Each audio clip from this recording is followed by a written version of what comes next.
Bom, então vamos começar aqui esse rápido bate-papo aqui. Hoje a gente vai estar falando sobre questão do ensino de línguas do Brasil, línguas estrangeiras.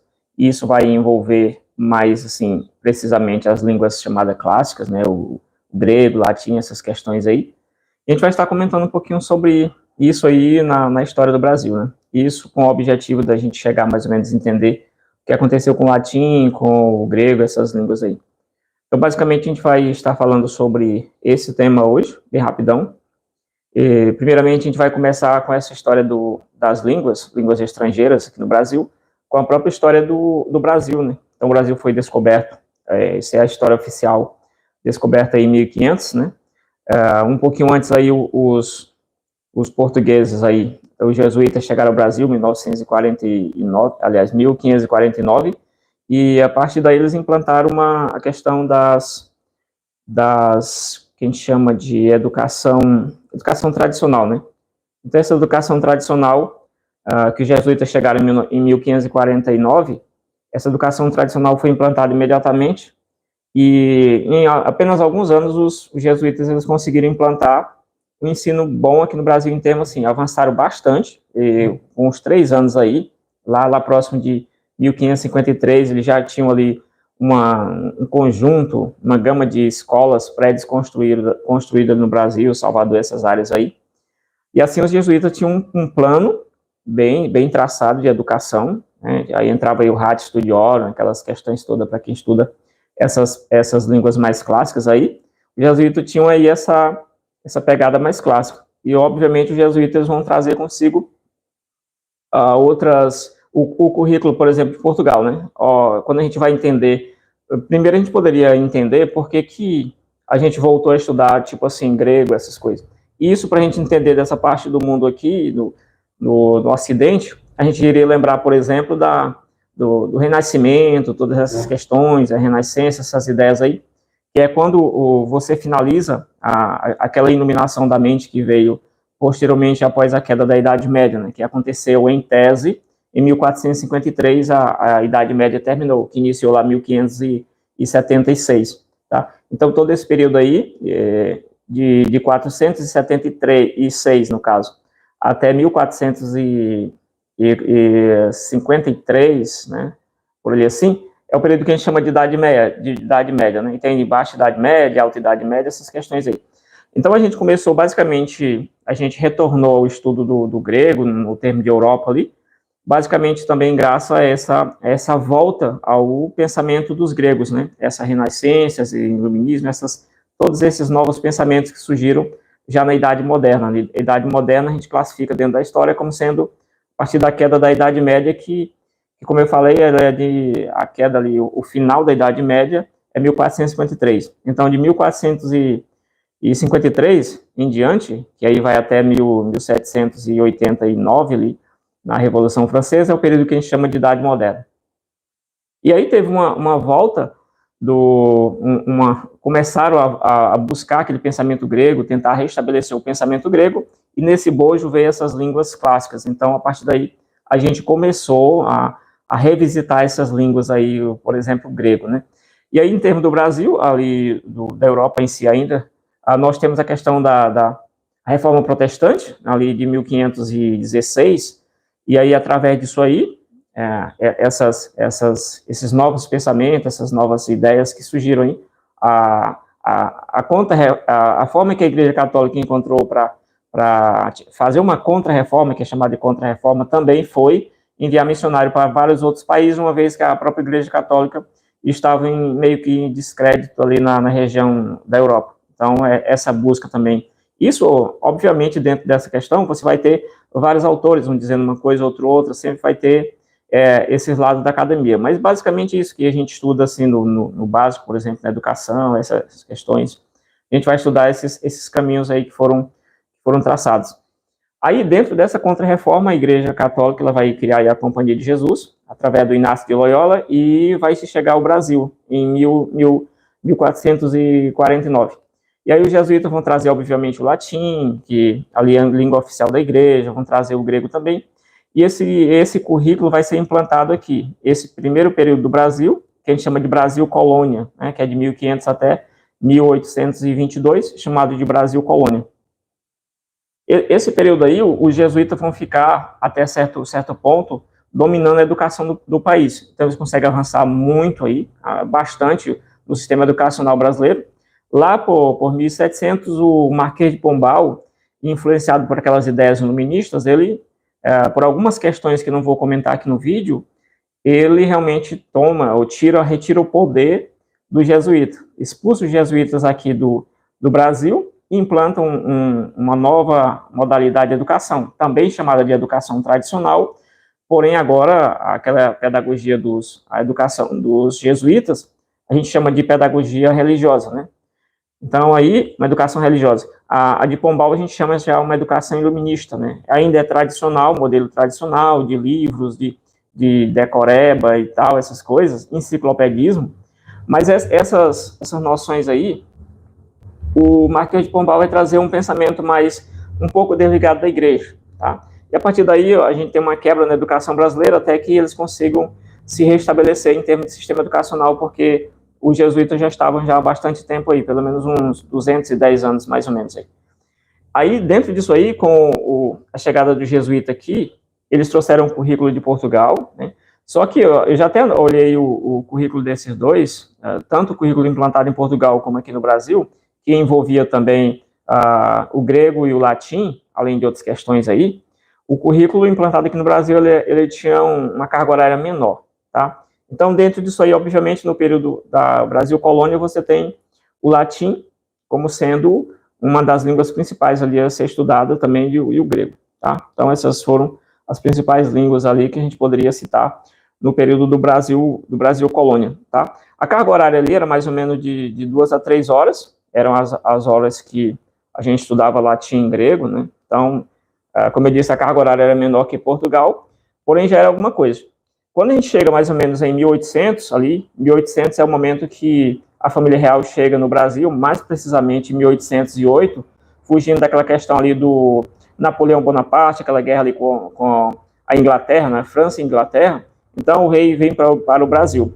De 1808 até 1822, que é o período aí que a gente fala da independência, né, que ainda, grosso modo, é contado ali no período colonial, ficaram acontecendo algumas mudanças no país, que obviamente não era chamado Brasil, esse nome Brasil só veio no século XIX, mas assim, algumas mudanças até que você passa para o período chamado o período imperial, né, o Brasil Império, né? Nessa parte do Brasil Império, nós tínhamos aí a chegada da família real aqui no Brasil. Com essa chegada aqui no Brasil, obviamente a família real vai trazer um currículo, vai exigir um currículo mais avantajado, onde você continua tendo a questão do grego, latim, você vai continuar essas questões aí. Porém, dois fenômenos, pelo menos, eu vou ampliar um pouquinho mais a questão dessas línguas aí. Na verdade, de línguas estrangeiras no Brasil, que é basicamente a chegada da família real no Brasil e a implantação do colégio o Pedro II, na cidade de Pedro II, por exemplo, né? Que é um colégio muito tradicional, ainda hoje tem esses colégios por aí, em algumas cidades do Brasil. E aí, esses dois fatores, eles vão contribuir para que, de alguma forma, a gente consiga ampliar o currículo de línguas aqui no Brasil. Então, você vai ter ainda as línguas clássicas, né? Obviamente, grego, latim, porém, você vai ter outras línguas que vão ser colocadas também no currículo, tá? E a língua aí, por exemplo, alemão, o francês, o italiano, o inglês, vão ser colocadas mais ou menos aí. Lembrando que você tem cachorro do vizinho ali, latindo, né? Lembrando que você tem o Banco do Brasil surge mais ou menos aí com a chegada da família real aqui no Brasil, 1808. E aí você tem todas essas outras línguas, elas começam a serem ofertadas. E aí é algo bem interessante, porque você começa a diversificar a questão das línguas. Então, se lá no jesuíta você estudava de 2 a 3 horas de latim, de línguas em si, aqui você começa a ter de 4 a 6 horas também estudo dessas línguas aí, tá? Isso aí já melhorou um pouquinho, tem alguns elementos importantes aí. Porém, quando você analisa o currículo de 1855, você começa a perceber que o latim tinha mais ou menos aí umas 19 horas de aula de latim, né? E aí o grego vai ter 9 horas aí. Quando você avança um pouquinho para 1881, né, alguns anos depois, essa carga do latim ela já vai cair drasticamente, né? O latim passa a ter aí, mais ou menos aí, umas 12 horas, e o grego passa a ter apenas 6 horas. E aí você passa são as informações adicionais aqui ao período do Brasil Império, né? Obviamente, isso aqui, eu sou pedagogo, então eu já estudei a história da educação, eu sei outros elementos que terminaram aqui aparecendo aí, tá? É verdade, isso é verdade. A 19 horas aí é puxado. Era muita aula aí de latim, de grego e tal e tal. A gente já passou agora do Brasil colônia, né? E agora a gente entrou no Brasil Império. O Brasil Império vai mais ou menos até o 1889, quando você tem o surgimento da República, aquilo que a gente chama da República.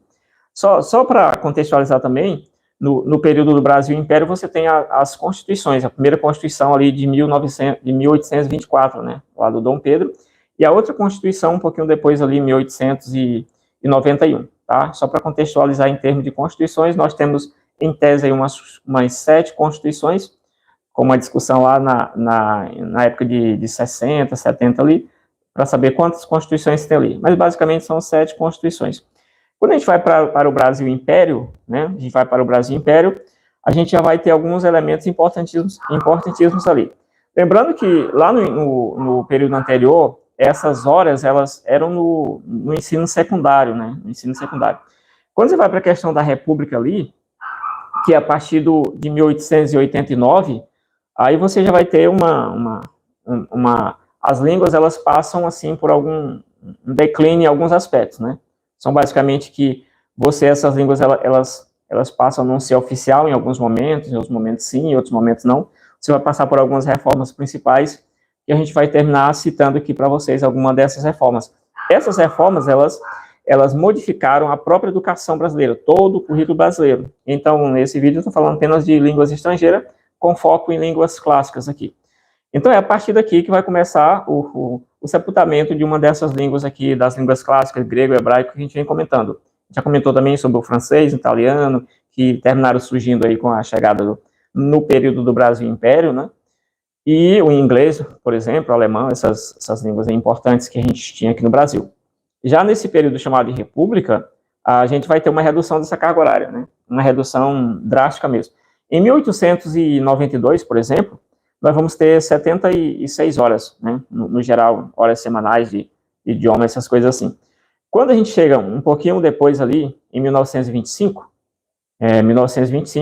nós temos ali já uma redução drástica para 29 horas do total dessa carga horária aí, né? E aí vai reduzindo, e aí nesse período a gente tem a retirada do grego do currículo. Então o grego já vai cair fora do currículo, não vai ser aquela língua mais utilizada ali, porque tem aquelas questões de por que as pessoas estudam essas línguas, porque tanto o latim, por exemplo, o latim é considerado até o século XIX como a língua dos intelectuais, a língua que carrega em si uma cultura que alguém, para ser intelectual, para pensar bem, tem que saber latim, né? Por exemplo, você pegar inglês, 60% da língua inglesa tem raiz no latim. E se você pegar essas línguas mais românicas, no caso, aí, o espanhol, enfim, essas línguas aí italianas, elas têm 80% delas têm uma relação com o latim, termo de raiz, enfim. Então, o latim é importante. Se você aprender latim, você está aprendendo a base de muita coisa. Então, aprender grego também, você está aprendendo a base de muita coisa. Por isso que essas línguas, elas são tratadas assim, com grande respeito, e a gente está tratando delas aqui agora. E aí, nesse período aí, você tem, obviamente, a retirada do idioma grego. O idioma latim ele vai continuar ainda por mais um tempo.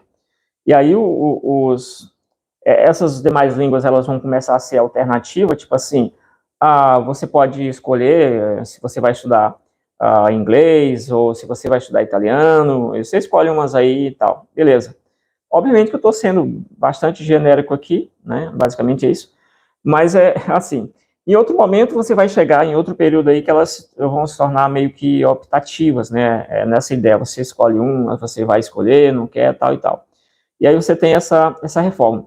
Lá por 1931, você tem uma reforma importante na educação brasileira, em termos de currículo, que é a reforma de Francisco Campo, né, que essa reforma, ela vai mudar, ela vai trazer um elemento importante aí para esse estudo, que é o quê? Ela vai mudar a metodologia. Eu ouvi um professor de língua portuguesa afirmar que nosso idioma hoje é o mais puro do que português de Portugal. É essa questão, né? Deixa eu ver se eu volto aqui recuperar. Show de bola, show de bola, show de bola. Beleza. Então, nós temos nessa reforma aí de Francisco Campo, de mais ou menos aí da década de 30, ela vai alterar algumas coisas. A primeira coisa que ela vai alterar para essa live nossa aqui, basicamente é a metodologia. Se antes você estudava o latim, a partir ali da gramática, não precisava se envolver muito com algumas coisas e tal, você pega um livrinho de gramática, uma gramática do latim, você começa a aprender, escrever e tal e tal. Então, começa a se mudar a metodologia concernente a isso. Você começa a pensar a língua para outros objetivos, tá? Então, nesse período aí, a língua ela passa já para outros objetivos. E essa reforma vai priorizar as línguas modernas em detrimento dessas línguas chamadas clássicas, tá? E aí a gente já vai bem caminhando aí do meio para o final, aqui com essa reforma, as línguas modernas, italiano, francês, o latim não, o inglês, né, que a gente acabou aqui falando lá com a questão da família real no Brasil, elas passaram a ter prevalência em relação a essas línguas, digamos, mais clássicas. Aí, posteriormente, em 1942, você tem a reforma chamada de Reforma de Capanema. E essa reforma, ela deu um olhar especial para os idiomas, ok? Existem muitas críticas, por outro lado, em relação a ela, mas ela deu meio que retornou algumas questões concernentes aos idiomas, né? Agora a gente está falando da reforma de 1942, de Capanema, né, no caso aqui. E aí essa reforma, ela trouxe outra questão. Ela colocou que o estudo de idiomas agora ele não seria mais aquele estudo em que você estuda de forma instrumental, né, assim como se faz com grego, hebraico, porque, de certa forma, essas línguas eram consideradas línguas mortas. O latim não havia, já no século XIX, aquela ideia de, não existe falante, então, alguns classificavam ali como língua morta, o grego também, na referência ao período do grego clássico, essas questões, você não tinha falantes nesse sentido. Você tem o desenvolvimento da língua grega, que ela não é a língua morta, não é a língua viva nesse sentido, mas em relação ao período, poderia considerar-se uma língua morta naquela característica ali do período. Então, essa reforma trouxe a ideia de que as línguas elas não deveriam ser mais aquela língua estudada de forma instrumental, mas ela deveria trazer outros aspectos mais, a cultura, alguns elementos assim, um envolvimento maior, né? E aí a ideia de que você estuda também para falar, para se comunicar, para interagir culturalmente com outras pessoas, essas ideias aí. Então, nesse período aí, da reforma de Capanema, de 1942, os alunos passaram a estudar um monte de idiomas mesmo. Então, na escola brasileira, você tinha vários idiomas ali, os alunos aí. Terminava o ensino médio, por exemplo, você tinha alunos lendo os originais, tanto obras gregas, latina, então, as pessoas lendo Virgílio, por exemplo, lendo autores clássicos da filosofia, aquela coisa toda. Então, isso é um ponto importante nessa reforma. Imagine o aluno terminar ali o ensino médio, ali, já sabendo várias línguas, se comunicando, conseguindo ler obras clássicas ali. Então, algo bem importante. Então, basicamente, é chamado também os anos áureos, os anos de ouro, no caso, dos idiomas, esse período que vai de 40 a 60 aqui no Brasil, por causa desse boom. Aí veio, por exemplo, mais ou menos aí a reforma, no caso LDB, de 1961, estudos clássicos eram sinais de alta estirpe. Sim, perfeito. Show de bola, é isso aí. Aí, mestre Samuel comentando aí, né? O Samuel é um grande estudioso, assim. O Samuel, ele domina vários assuntos. É um colega nosso aí que a gente já conhece há anos aí. É um bom período já. E é um camarada aí que sabe muito sobre muitas coisas, tá? Então, beleza. E aí a gente vem ali próximo na década de 60 com a questão da LDB, né? No período surgimento da LDB, a primeira LDB de 1961, ela vai trazer algumas discussões sobre a questão das línguas. Essas línguas vão passar para os conselhos estaduais, eles que vão decidir onde que vai ser implantado, como que vai ser. E aí, essa LDB também, ela vai trazer algumas outras discussões sobre, obviamente, toda a LDB é as Lei de Diretriz e Base da Educação Nacional. Então, ela vai trabalhar com toda essa questão da educação nacional. E um dos aspectos que ela vai palpitar ali, né, obviamente, é concernente os idiomas, as línguas ali. E aí, nesse período aqui, você tem a retirada do latim do currículo. O latim vai cair fora agora.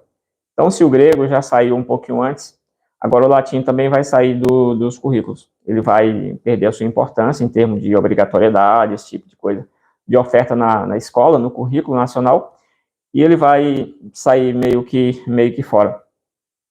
O francês, no caso, também ele vai se tornar não obrigatório, aí tem todas essas questões aí, e aí o latim realmente não vai suportar e vai realmente morrer nesse período aqui, tá? Basicamente é isso. O inglês ele vai continuar também como uma língua oficial ali também, né? Ou seja, fazendo parte do currículo, seja obrigatório ou não, mas ainda participando ali do currículo.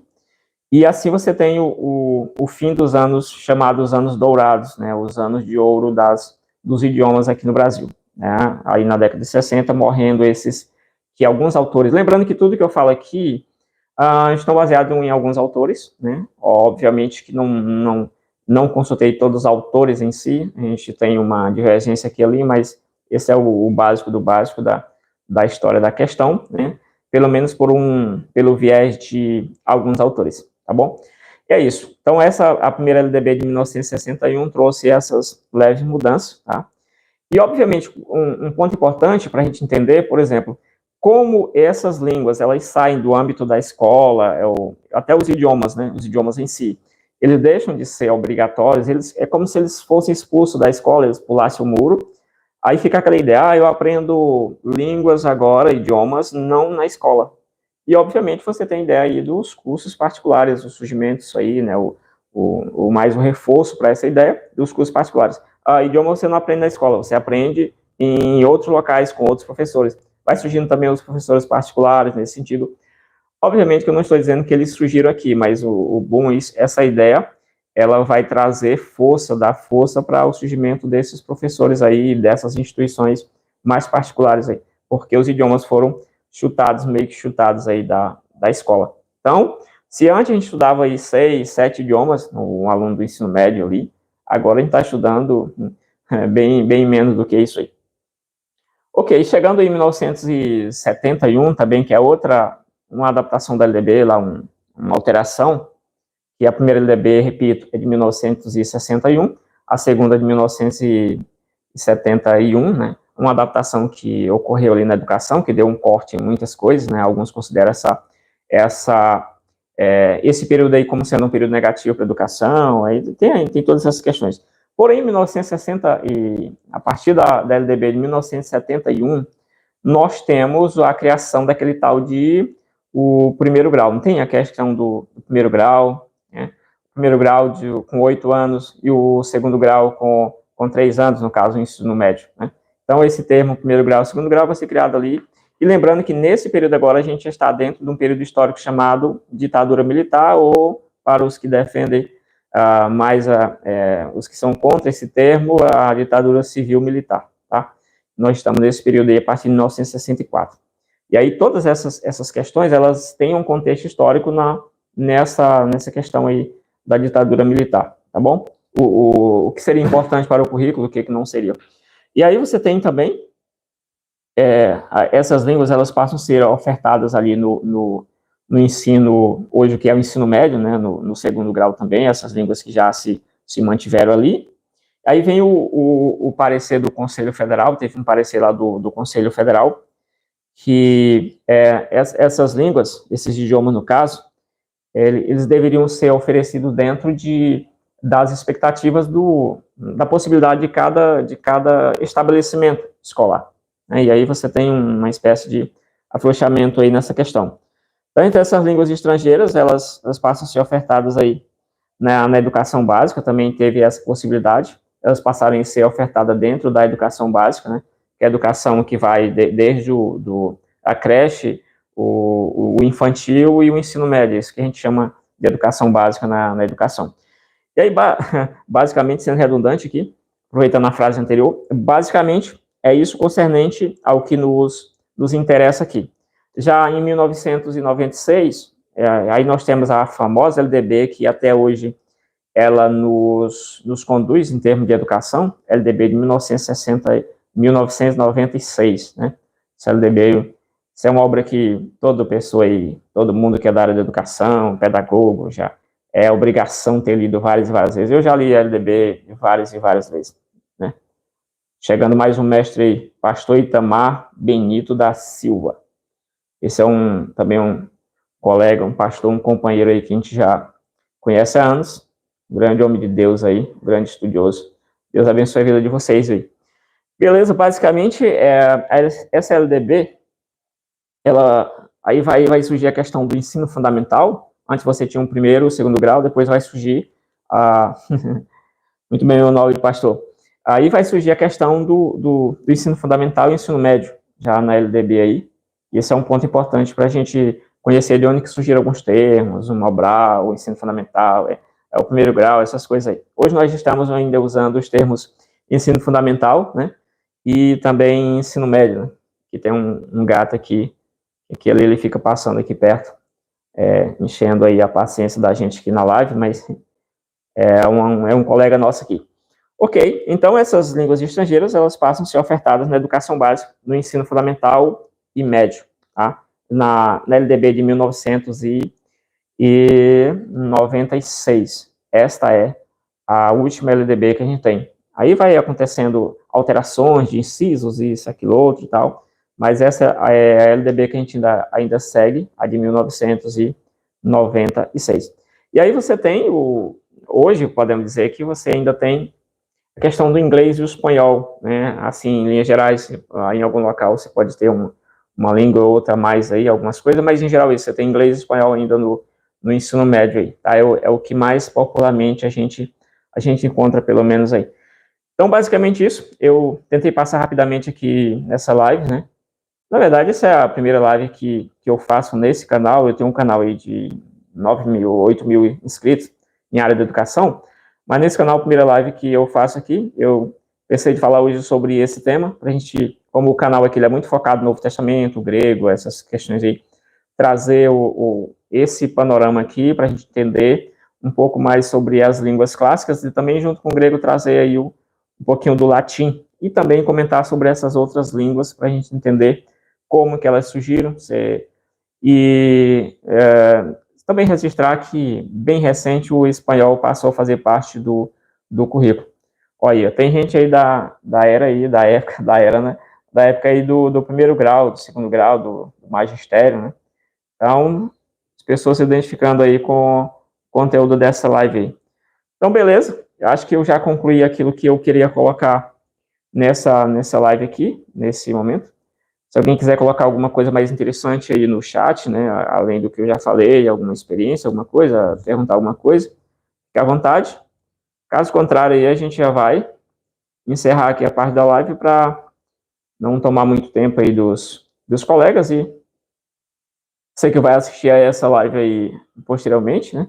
Então deixe nos comentários aí o que você achou, quiser colocar mais alguma informação, citar um autor que diverge do que eu coloquei aqui, e falar qualquer coisa aí, fica à vontade, tá? Só lembrando que em cada um desses períodos, esses estudos eles vão mudando, né? E cada período vai ter uma importância, um objetivo, ou seja, a educação tradicional vai ter um objetivo, ela quer formar um homem, aquele homem ali para realmente ser intelectual, aquela questão toda, o aluno é mais passivo e tal. Depois você tem a escola chamada escola nova, né? Então, a escola nova ela vai vir influenciada por aquelas questões psicológicas do aluno. O aluno, ele aprende de várias maneiras. Um aluno aprende diferente do outro, baseado em pesquisas que foram feitas ali no século XIX, século XX. A escola nova já foi fundada baseada nesses pressupostos aí. Posteriormente, você tem outras pegadas de escolas mais críticas, que criticam a realidade, escolas que buscam pegar o conteúdo e acham que aquele conteúdo ali está cheio de aspecto dominante, né, da elite e tal, esse tipo de coisa, ensina o aluno a como refletir sobre aquilo e de alguma forma se libertar daquela opressão. Enfim, são até as escolas construtivistas.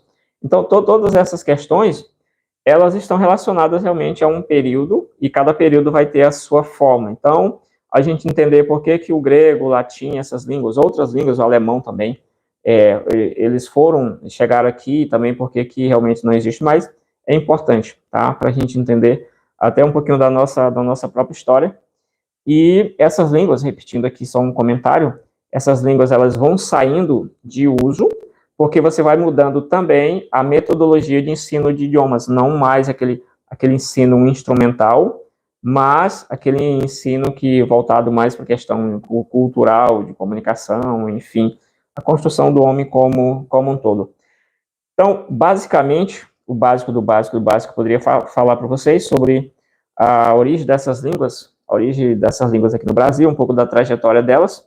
Deixa eu ver se eu consigo restaurar aqui a pergunta aqui. Qual a sua opinião sobre o estudo da língua materna? A língua materna relacionada ao português, né? Então, quando você estuda grego e hebraico, por exemplo, se a pergunta foi em termos do português, quando você estuda grego e hebraico, aliás, grego e latim, você está reforçando bastante o seu próprio idioma. E para você, que é falante da língua portuguesa, você se voltar para o estudo dessas línguas clássicas, né, citando aqui o latim e o grego, é necessário que você também estude um pouco mais do seu idioma, né? Que às vezes você não vai entender ali, você vai ter discussões de isso aqui é etimologia, a etimologia dessa palavra, isso, tal e tal, você não vai entender o que é etimologia, ou então você não vai entender a morfologia dessa palavra, isso, que não sabe o que é morfologia.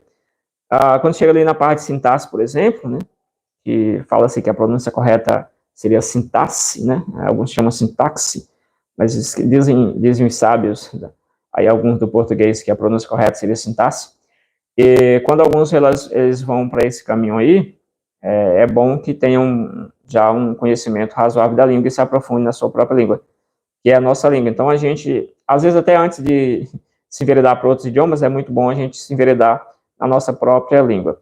Basicamente é isso. Acho que chegamos ao final dessa live aí agora, chegando aí cravada aí aos 40 minutos de live aqui. Foi uma live até um pouco mais extensa, assim, do que uma live inaugural, mas eu quis começar essa live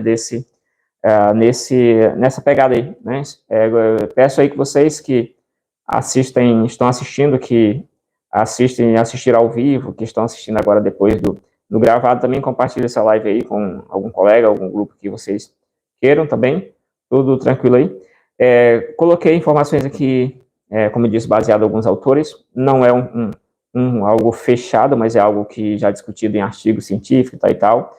Por isso pode haver alguma divergência concernente um ponto ou outro. Também não quis entrar em muitos detalhes, para não era um curso aqui, era apenas uma live concernente isso. Beleza? Basicamente isso. Espero que vocês tenham gostado aí da live. Essa foi a minha contribuição concernente às línguas clássicas aí. Alguém mais quer fazer uma pergunta? Vou deixar aí 2 minutos aí para alguém quiser fazer uma pergunta. Pode fazer, senão a gente já vai encerrar aí. Muito bom, parabéns. Já estou inscrito no canal. Muito bem. Você que passou por aí também, quiser se inscrever, não é pecado, tá? Isso se achar legal também. A gente só deve se inscrever se achar legal. Se não achar legal também, fica à vontade. Esta é, graças à maldita liberdade que nós temos aí em nosso país. Basicamente isso, agradeço a todos vocês que participaram aí da nossa live. Valeu, acho que vou indo aí. Agradeço a todos vocês que participaram aí. Mais algum comentário? Acho que não. Estamos fechando aí, tá? Mais algum comentário? Ok. Vamos estar fechando, concluindo o raciocínio. Basicamente é isso. Quem gostar, se inscreva no canal, compartilhe, deixa um comentário aí. E dá o joinha também na live aí para o YouTube. Se a gente decidir realmente compartilhar essa live gravada aqui, para os inscritos depois, e também aos demais colegas aí que queiram, que